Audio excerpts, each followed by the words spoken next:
So the idea of high dunes and wide beaches was a concept that we've talked about a lot as a way to protect the coast. And when I was in school, I remember that a lot of the study was about hard structures, groins, jetties, seawalls, and just offshore breakwaters. And come to find out, except in rare cases, they actually make the problem worse. And so they can be managed, they can be built, but they're really not as effective as regular beach re-nourishment to keep sand coming in the system. Welcome to Shaping Shores, the Centennial podcast of the American Shore and Beach Preservation Association. For 100 years, ASBPA has united people across science, policy, and practice to preserve U.S. shores and beaches. If you're listening, you should be one of these people. Become a member or make a gift today at asbpa.org. I'm your host, Nicole Elko, ASBPA's Executive Director, and today we continue our ongoing series with ASBPA's Coastal Champions, discussing how we're shaping the shores of tomorrow. Today I'm joined by Bill Hanson, Senior Vice President at Great Lakes Dredge and Dock. Bill has been an ardent advocate of shore and beach preservation during his nearly 45-year career in the coastal engineering and dredging industry. He's operated out of Washington, D.C. for over a decade now and is a longtime supporter of ASBPA and our mission. Bill, welcome. Thank you so much for being here today. Well, thanks for having me. So, Bill, we've been starting out these conversations because not all people realize we're finding out that coastal engineering is a career, that you can actually do this for your life. So how did you figure that out? Take us back to when Bill Hanson realized that coastal was going to be his career. No, I appreciate that question, and kind of interesting because it'd be full circle because I'm actually talking to you today from College Station, Texas, right across from Kyle Field, where I actually serve on a engineering research board now at Texas A&M. So, but I had transferred in to A&M as a sophomore and at summer school. And as a growing up in San Antonio, Texas, we had gone to the beaches in Port Aransas and Rockport, Texas, quite frequently. Always enjoyed that. So I transferred into College Station and summer school, and one of my first classes was in the asphalt lab as a civil engineer. And summers in College Station, Texas, are incredibly warm. Let's put it that way. And the asphalt lab was just made it even warmer. My second class was in the the hydro lab, which is where the coastal engineering department and the civil engineering was based. And that lab had wave tanks. It had pictures of oceans and beaches, and I almost immediately decided that that was for me. And so I went and talked to Dr. Robert Randall, who was my advisor and really plugged me into the program. Dr. Randall is a good friend still today. And so quite a story. He's mentored me throughout my career. So it's a great story to tell about how we got into this business. I guess real quickly, I should kind of fill in some of the gaps between then and now because I did work as a co-op student for the Corps of Engineers in Galveston while I was going to school. I learned a lot about coastal issues, the history of the Galveston jetties and the Galveston groin field, the seawall, and it just kind of fanned the flames of the interest for me. I went to California, get out of school, working for the Corps, where I was introduced to sand bypass projects in Ventura and Channel Islands and Oceanside, California. Then a major deepening project in Los Angeles Harbor back when it was a sleepy little port. And of course, that's not the case now. And then a tenure with Conley Pacific, a marine construction company in Long Beach, and then coming to Great Lakes in '88, where I worked in their New York, Florida, Chicago offices. I handled Latin America for 12 years, which broadened the the diversity of the portfolio, if you will. And then, like you said, in DC, the last 10, 12 years, where Great Lakes is a terrific company, very forward-thinking, has really wants us engaged in policy and research as well as advocacy. So a long-winded answer to a short question. Sorry about that. No, that's great. Yeah, what an honor to be kind of, like you said, circling back to the beginning there and advising the people that once advised you. Congratulations on that. So nice history overview of kind of how you have moved around and where you landed. And I think Great Lakes Dredge and Dock has also evolved, right, as the company has moved through the last several decades. And beach nourishment wasn't necessarily where Great Lakes started, but eventually the beach nourishment side of dredging has come to be. So fill us in on that a little bit. Sure. Well, the history of Great Lakes, we're a 135-year-old company, built most of the maritime infrastructure in the Great Lakes until around the turn of the last century, in which case the company came out and worked in Boston, New York, and became a very large presence, not just in the U.S., but around the country. We moved the corporate headquarters to Houston 5 years ago because we hadn't worked in Great Lakes for almost 40 years, and it made sense for us to be where there was a lot of work. So on the coastal side, the the market for coastal work actually, as ASBPA's history goes back to 1923, where Coney Island was the first major project. And I've done some research, and I really haven't found out who did that work, which dredge did it. And some might joke that dredge might still be in business today, but we'll save those for later.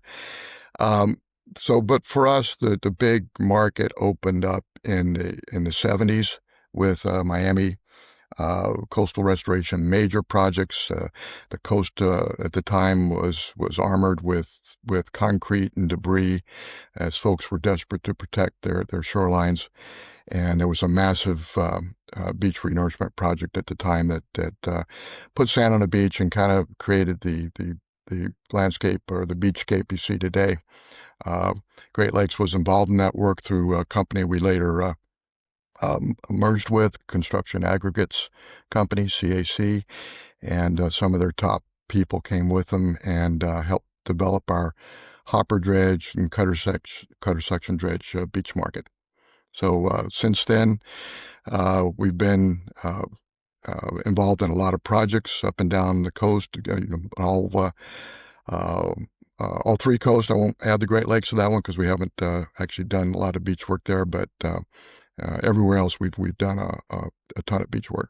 Very cool. So you mentioned hopper dredges and cutterhead dredges. So for those listening today that aren't as familiar with the process, tell us a little bit about, how this all works. You've got the pipes, you've got the bulldozers on land, but then a lot going off in the ocean as well.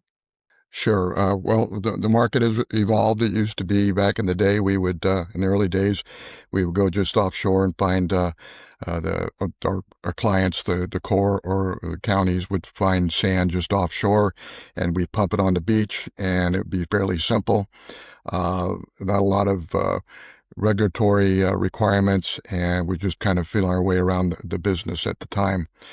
So for the early days, the projects were mostly done with cutter section dredges. Those are the barges with the cutter heads, the auger heads on the off the bow, and with pumps on board, both the vessel and on land, and you pump it directly ashore through the pipeline, and then the sand gets spread out with dozers and other equipment to make a nice coastal protection berm, if you will.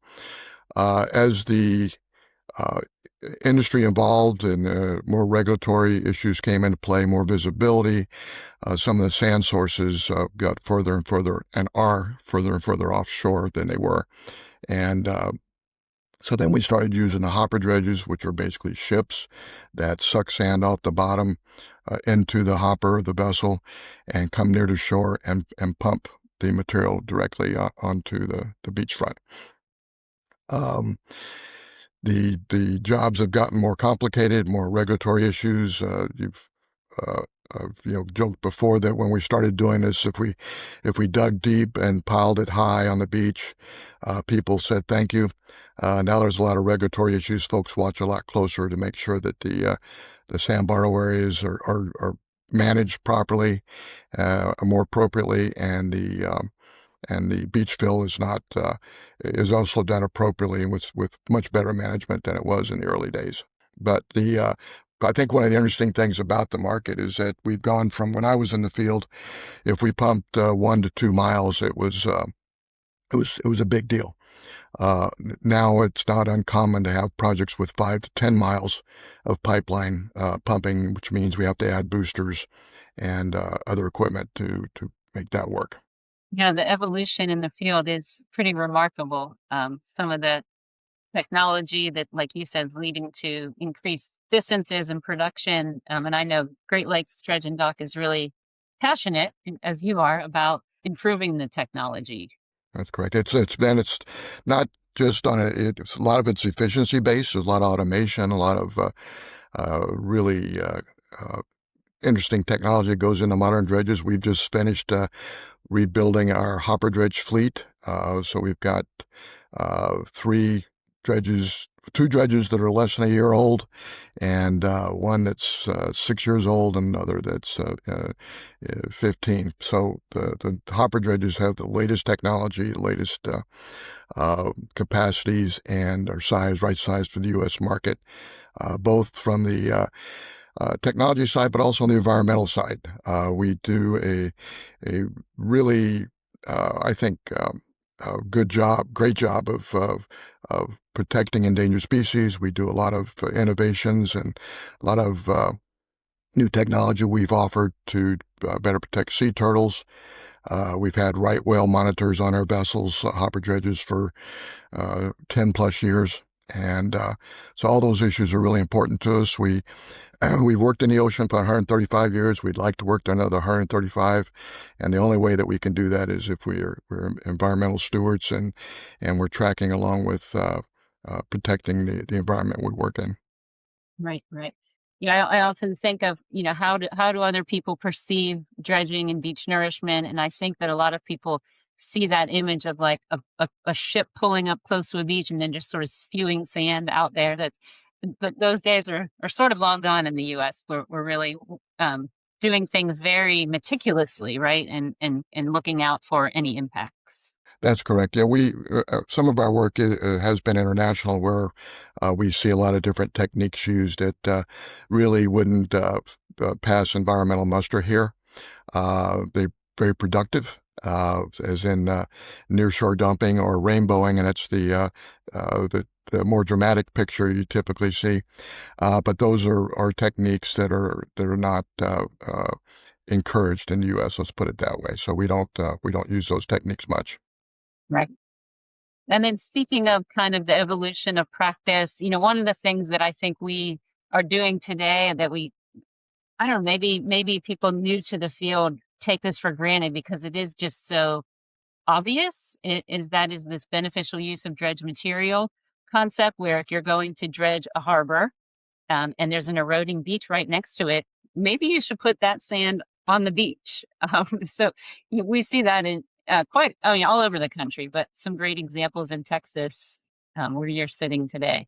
Yes, and that's actually a great story, because a lot of the beneficial dredge material discussion involves all the stakeholders. It's not just the Corps of Engineers or our clients, the counties. It's not just the dredgers.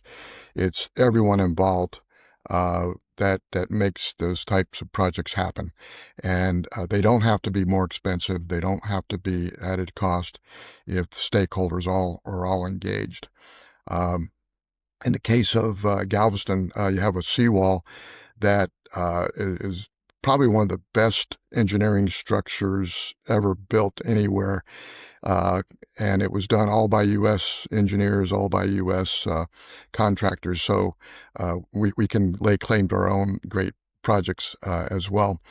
But as a result of the hard structures, as we know, that it actually does not help the the beach stability, and it does cause added erosion and added instability.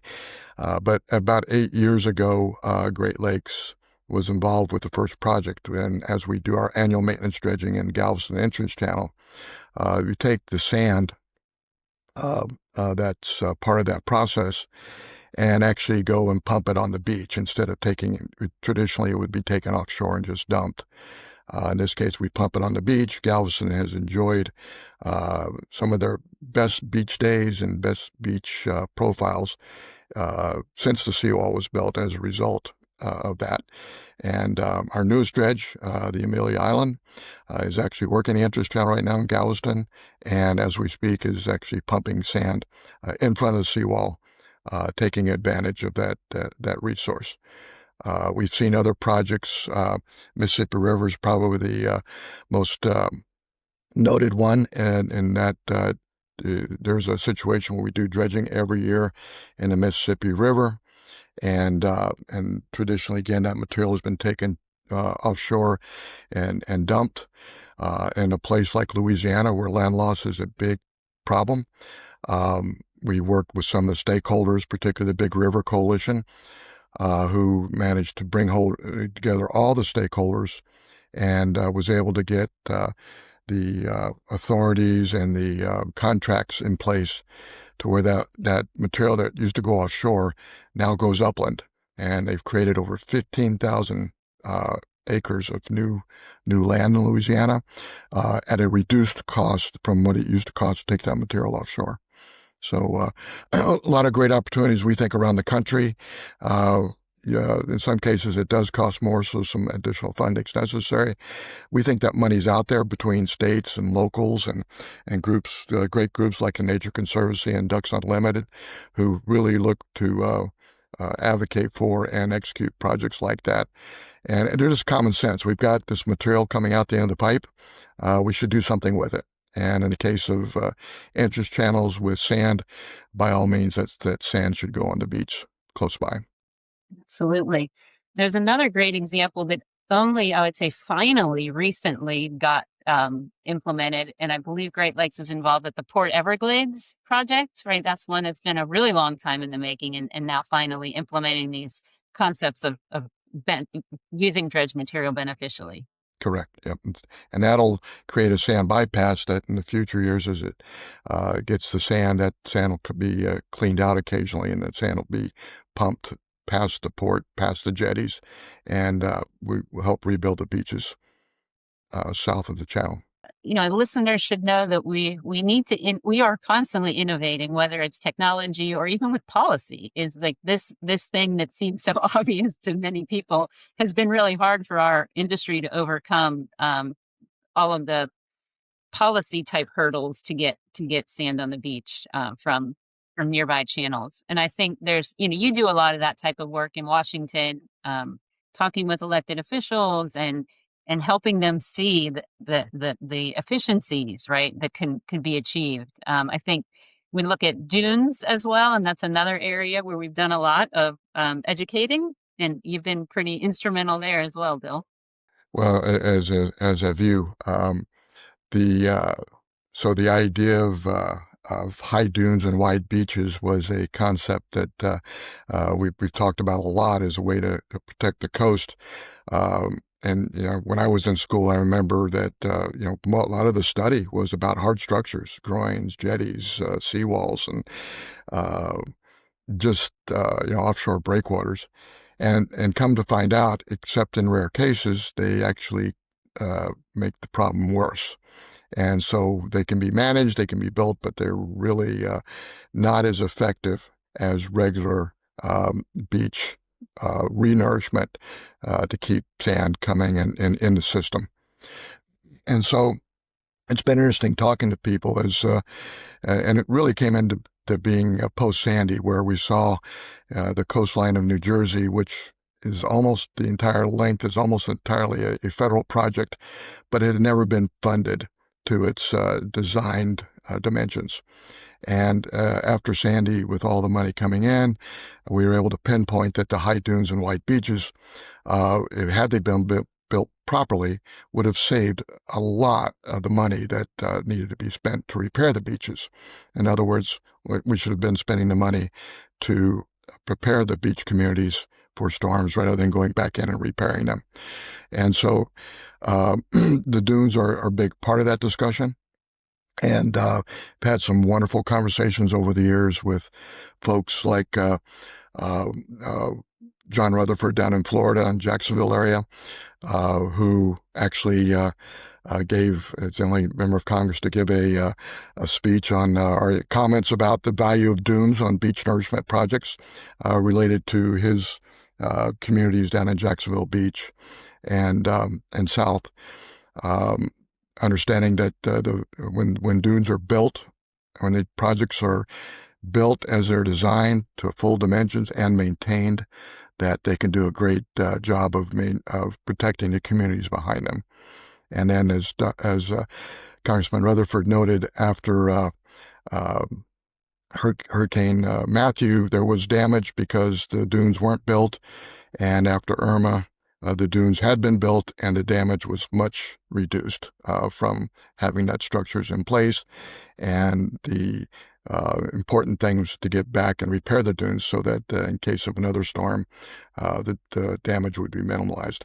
And we've got examples of that all over the country, where when these projects are constructed as designed, then they function well. Right. Yeah, that's really the formula for increasing coastal resilience in the country. Really, we think of these as projects and engineering efforts, but so much more is coming together to make successful projects to increase resilience. Obviously, having your elected officials in Washington telling your story is incredibly important. But what are some of the other elements to you that make a successful project? Well, sure. We also have worked with governors and state officials in coastal states to let them know that they have skin in the game, if you will, and that they need to push these projects as they come up. They need to fund their cost share. And some states like New Jersey, Florida, I think South Carolina now, and North Carolina all have state-level funds to help leverage the federal dollars. And they also have their state regulatory agencies working with the federal agencies to help identify and then resolve the regulatory issues that come up. I would also point out, and I think we've talked about this in the past as well, is that every successful project that we've been involved in, either the Corps or with the local entities, has had a very strong local partner. And a lot of communities have beach coordinators that help push these projects through. And every time there's a hiccup, we'll see them get involved and help push the Corps, or help push the contractors, or just to make sure these projects don't get hung up on folks or by issues that could be resolved fairly simply just by getting folks to talk to each other. So that's just we've seen that up and down the coast, and whether it's coastal projects or port projects for that matter too, we see the same thing when the ports have folks that are very engaged in the projects. It helps the Corps, it helps us to get these projects completed more on time than they would be otherwise. Yeah, having that engaged local sponsor, really communicating the need. I agree. I think ASBPA really encourages communities. Yeah, you might have a consultant, you might have Bill Hanson in DC advocating for you, but nothing replaces having the mayor or somebody from your community stand up and speak on behalf of the needs that the community has.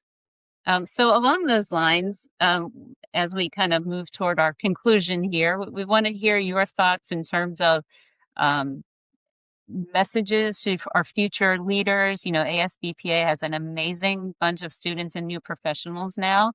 And you have a great career and some experience to share. You're a dredger who knows all about that, but you're sitting in Washington, helping us with that messaging. So what would you say to the new folks coming into the field?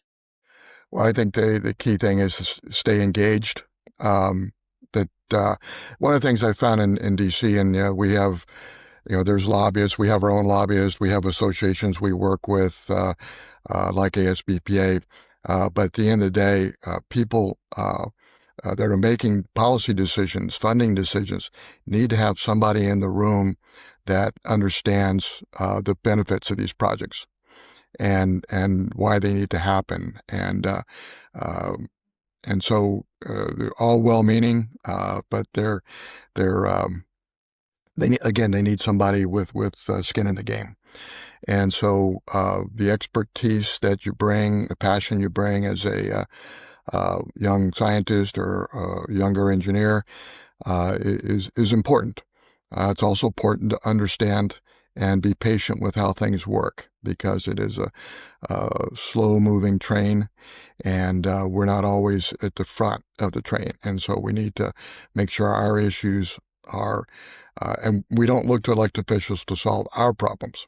In other words, if there's an issue at the local level, or their technical issue with dredges, or Corps of Engineers issue at a district, we need to solve those problems ourselves rather than ask elected officials who may or may not even understand what we're talking about get engaged in that. So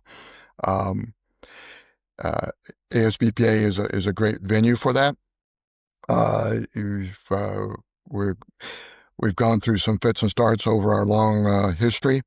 I would say that the recent generation of leadership from Derek, I want to mention Tony Pratt, since he did a great stint for us in between Derek and you, Nicole.